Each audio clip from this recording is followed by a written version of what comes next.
ఉద్యోగ సంఘాలకు గుర్తింపిస్తూ తెలంగాణ ప్రభుత్వం ఉత్తర్వులు జారీ చేయడం పట్ల నేతలు హర్షం వ్యక్తం చేశారు. ప్రభుత్వం జాయింట్ యాక్షన్ కౌన్సిల్ ఏర్పాటు చేయడాన్ని స్వాగతిస్తూ అమరవీరుల స్తూపం వద్ద నివాళులర్పించారు. 10 సంవత్సరాల క్రితం కోల్పోయిన హక్కును తిరిగి పొందడం పట్ల సీఎం రేవంత్ రెడ్డికి ఉద్యోగ సంఘాల నేతలు కృతజ్ఞతలు తెలిపారు. రాజకీయాల్లోకి తమను లాగకండి, కుదిరితే మాట్లాడుకుని, లేకపోతే పోరాటంతో తమ సమస్యలు పరిష్కరించుకుంటామని హితవు పలికారు. ఇలా ఈ ప్రభుత్వం మాకు రికగ్నైజ్ ఇచ్చంటే ఇలా యావత్ ఉద్యోగులు అందరూ సంబరం చేసుకుంటారు. చాలా మంది తెలియదు. మా ఉద్యోగులు ఏమంటారు అంటే, అన్న మీకు రికగ్నేషన్ లేదా, మనకు రికగ్నేషన్ లేదా అన్న సందర్భం. ఇలా మాకు అందరికీ రికగ్నేషన్ ఇచ్చిన ఈ ప్రభుత్వానికి కృతజ్ఞతలు తెలియజేస్తున్నాం. మరొక సందర్భం చెప్తున్నాం. ఆ రోజు చార్మినార్ కట్టిన వాళ్ళను చేతులు కాళ్ళు నరికేసిరని చదువుకున్నాం, చంపేసిరని. ఇలా తెలంగాణ ఉద్యమంలో పోరాడిన ఉద్యోగ సంఘాలకు కూడా రికగ్నేషన్ రద్దు చేసి ఆ కార్యక్రమాన్ని తీసుకున్నాం.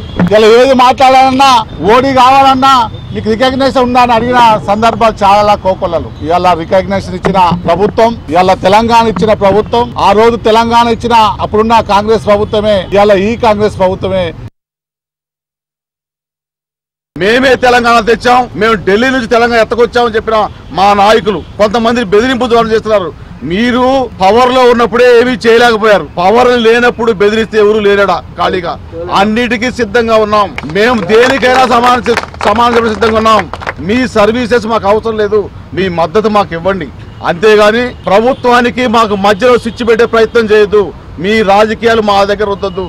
ఇది మీరు వార్నింగ్ అనుకుంటారో, ఈ హెచ్చరిక అనుకుంటారో, మీరు మాకంటే సీనియర్లు పెద్దలు అనుకుంటారు. మేము మా ప్రభుత్వంతో కొట్లాడి అన్ని సాధించుకుంటాం. అది లాబింగ్ చేస్తామా, ఉద్యమాలు చేస్తామా, కార్యాచరణ ప్రకటిస్తామా, ఏదో ఒకటి చేయడానికి మేము సిద్ధంగానే ఉన్నాం. మా ఉద్యోగుల కోసం మేము ఎక్కడా రాజీ పడం. ఇప్పుడున్న 206 సంఘాలు ఎక్కడా రాజీ పడదు. మేము ఈ మధ్య కాలంలో మా మధ్యన ఇంటర్నల్ గా 12.5 HOD కోటా కూడా GAD అధికారులతో ప్రతి సెక్రటరియట్ లో ఉన్న ఎంప్లాయీస్ కూడా ప్రమోషన్లు ఇప్పించుకొని HODలు కూడా రేపో ఎల్లుండో నోటిఫికేషన్ ఇష్యూ చేయించుకుంటున్నాం.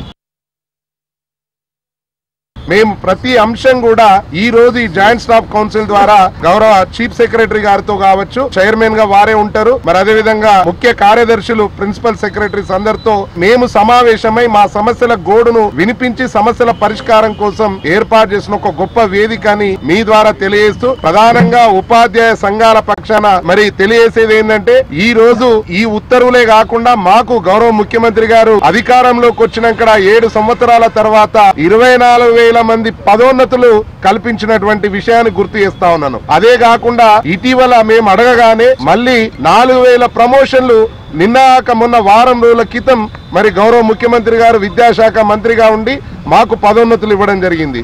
మేము అడిగిన పెండింగ్ బిల్స్ విషయంలో కూడా నెలకు 700 కోట్ల రూపాయలు చెల్లిస్తా ఉన్నారు. సో ప్రతి అంశం ఆల్మోస్ట్ ఆల్ ఇప్పటిదాకా మా జేఏసీ చైర్మన్ జగదీశ్వర్ అన్న కావచ్చు, సెక్రటరీ జనరల్ శ్రీనివాసరావు అన్న గారు తెలియజేసిన విధంగా మా సమస్యలు 57 ప్రధాన డిమాండ్లు ఉంటే దానికి అదనంగా 6 కలిపి మరి 63 డిమాండ్లు పెడితే ఈరోజు 16 డిమాండ్లను మరి ప్రభుత్వం పరిశీలించి ఇప్పటికే మరి చాలా అంశాలను ప్రస్తావించి మరి ఉత్తర్వులు ఇస్తా ఉన్నది.